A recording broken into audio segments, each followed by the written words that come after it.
Can I say something? How would this? Go on, Can I say Steffi. something? Yeah. Because number one, Hamza, congrats. You made this monologue. I'm not gonna lie. This monologue pissed me off, Hamza. I didn't even care. I just wanted to listen to the show. But your monologue pissed me off so much. Wallah, I dropped whatever. My dishwasher's still on. I just dropped whatever I'm doing just to give my view on the game.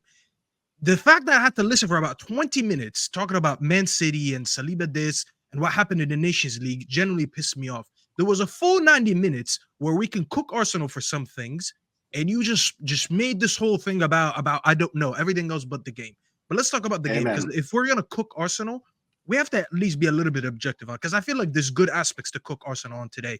And Terry, I'm about to take a friendly jab at you. It was weeks ago that we were talking about Arsenal being amazing at set pieces, but you shouldn't rely on set pieces. And when I said that, it's not that I'm saying don't be good at set pieces. Set pieces will come in to save you in certain games. You just can't expect it to happen too many times. Because I believe Gabriel have already like 2 or 3 goals by now? For a center back, that's already a lot. Like the best center back should probably finish this season with about 6 goals. So for him to get about 2, 3 of them in the first 8 games, that is a lot. Now, I'm looking at Arsenal. I'm like, are they not creating enough or are they not converting? I looked at the stats and I'm a little bit torn apart. And this is what we should be talking about right now. Arsenal have the most big chances missed in the league. And they've already dropped how many points? So there is a few games where you're going to look back and you're going to say, you didn't convert these chances. Therefore, you didn't pick up the 3 points that day. Now, when we look at that stat, how are we going to analyze it? Are we going to say, should they have signed a better striker in the summer? Or should they be creating more chances? Because you could look at it either way. I said, I think, Terry, you remember when Gunnar Solskjaer was here.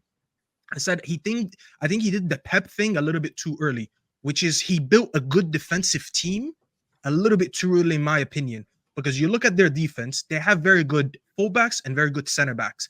However, when you're spending the majority of the game not creating enough, you end up not scoring a lot of goals. And I don't think they have the individual brilliance up there to score enough goals. Mind you, obviously, we know that Saka and Gabriel and what's his name? Odegaard have been injured. So that doesn't help your case. Outside of those two, anyways, I don't think the quality is up there. Martinelli proved it today. Yes, Igal, you made a very good point. He came on, he was a little bit too cold. So yes, he didn't score. I hear that. But that also could go back to the point that that's why you need to build a team that creates an abundance of chances, because you don't have clinical finishers. If you want to play the way that you play, you probably need to have a little bit more clinical. That's why you need a Haaland in your team or a Salah in your team. You get what I'm saying? So it is an issue that we need to address. I don't think you're scoring enough goals. Okay, it's against 10 men. Those stats. No, I'm talking about the season. I'm not talking about just today. So today, and I'm analyzing the season. 1 second. The stats we are creating chances. 1 second. When it's 11v11.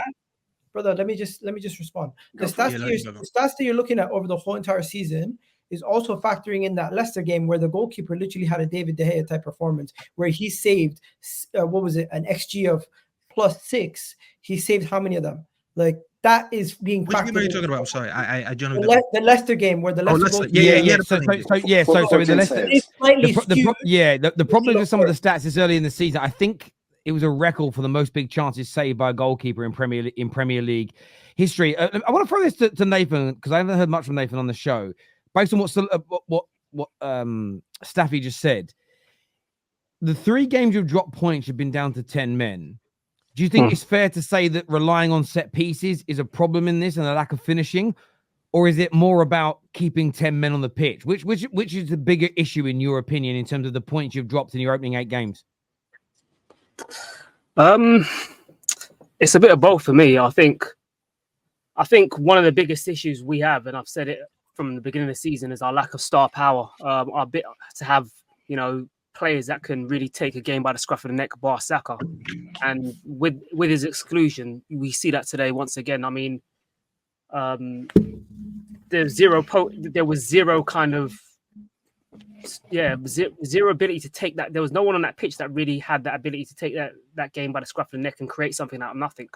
And that is a skill set that we desperately lack. And you see it in games where you go down to 10 men, or you see it more in cup games. So that's also an issue. But of course, if you're always shooting yourself in the foot and you're handicapping yourself, and you're putting yourself in a position where you're down to 10 men, you're gonna be on the back foot, and you're not going to be able to sustain pressure in the way you want to sustain pressure. You're not going to be able to attack in the way you want to attack.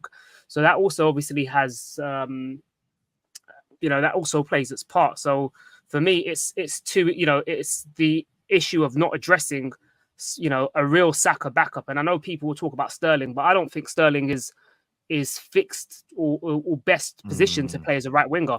Right, it completely nullifies his game. It makes him just a one-way type of player. He wants to do 1-2s and kind of plays like a traditional old school right-sided midfielder as opposed to a real kind of two-way threat. Whereas when you move him over to the left, he's happy to go down the line. He's happy to cut inside.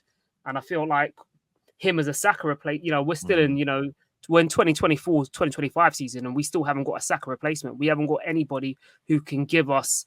Obviously, it's hard to replicate what Saka does on a quality level, but to give us the same type of threat, the same type of profile, and for us to be effective. And that's one of the things for me watching that game today, where I felt that we were really, that kind of really stood out for me.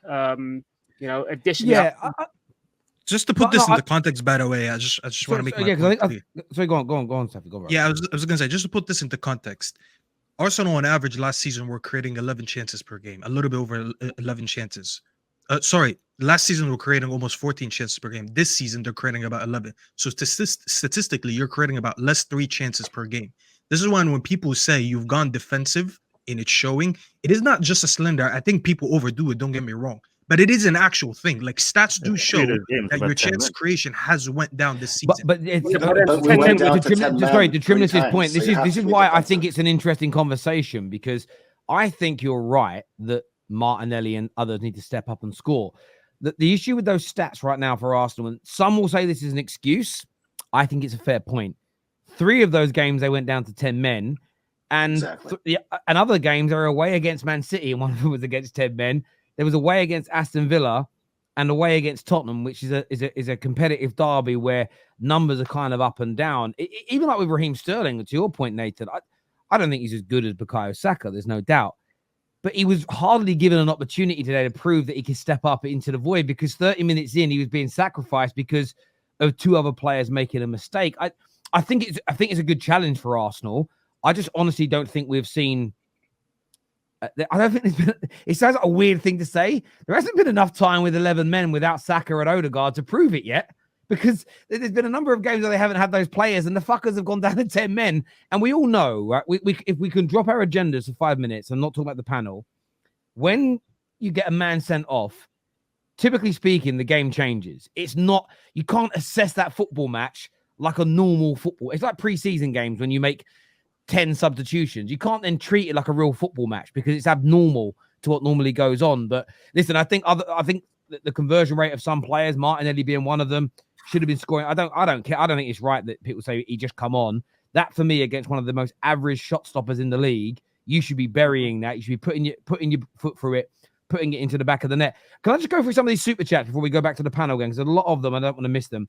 First one is actually a comment from a mod who says, why is it every time Arsenal lose points, the titles are robbed?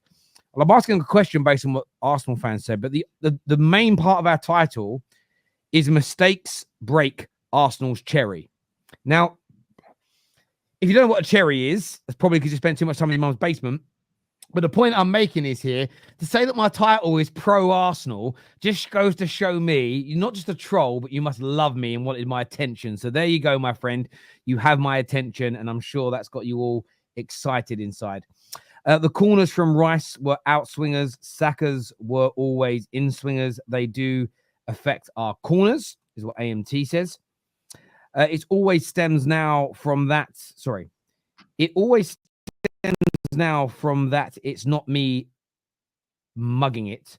It's the past. How do you rectify losing by 12 and changing people to believe in the future? What does that? Does anyone understand that? Or is that me? Is that my dyslexia kicking in? I just move on. If I'm... Yeah. So sometimes I think it's my brain, and then other times I think maybe not. I think it's fair to say that if they don't win the league, would Arteta be held responsible? That's not what he's saying. That guy. How the hell did you get that? You understood that. Brilliant. That's so Hamza. I love you, bro. By the dude's logic, Drogba is a better striker in the Premier League than Henry because of goals in finals. No, but you got to understand. There's no finals in the Premier League. Yeah, but you got to understand that Giuseppe was kind of being a little bit pedantic to the point. He didn't mean it. Oh God. He was using his logic. He used Hamza's logic. Yeah. Oh man. Reasons why no one believes it believes in Arsenal is because you went 12 points ahead, then lost the league. God knows how to City. If you ain't got a chance, then what makes you think you have if you didn't have a chance then, what makes you think you have a chance now? No one lost it by 12 points. Where did you get 12 from, bro? When have we ever gone 12 points? He's talking about the first season when Saliba got injured. It was 8 He's points. having games in hand. That's what he's doing. By that logic, City should have never won the league because they went how many years before that without winning nothing in the league? If we are talking in terms of games, don't talk about previous games. Talk about your players. Then the double standards is crazy. I don't know what that means either. The super chats are having a stinker today. I'm not gonna lie. City spent money and had one of the most dominant eras. Yes, they did. Haaland has scored in many finals. Has he? No. For City? I don't think so. Hey Hamza, thank you for not oiling your forehead. No more light particle reflections. Footy gods are always watching and listening. Wolves keep going. Hassam, are your favourites against Arsenal? Saliba and Odegaard out. Are your favourites still Arsenal? I think is what you mean. No, we're not favourites at the end. Look at this guy. Oh, come on. Look at this guy. He said, Oh, you also have Alisson out, by the way. So he said, is Arsenal still your favorite? Oh my God! Weren't you just defending Kelleher yesterday on the top 6 or 2 days ago? Yeah, I was defending Kelleher against Chelsea. What's up? There's levels to this shit, brother. Listen, I know. But Hassam, the question I think was, I read it as, are Arsenal still your favourites to win the league? With The Odegaard, title is not over in match week 8. Let's calm down. Very true. Shawnee here says, football tribalism is football fandom. Been the same for time. You've lost that doing YouTube. Such a shame what the world of fandom has become. See, this is where I disagree. I think banter is absolutely fine as long as you can take it back. And I understand it. Like I said, just like I said the other night to Don, I totally get why yesterday, sort of speaks differently about Arsenal than he does to Chelsea. What I laugh at is Don is that he gets annoyed when people says that he talks differently about the two football clubs. Equally, I think the situation when it comes to VAR and referees, I think that's where there are certain times in life where you put your tribalism aside and you fight for the right thing.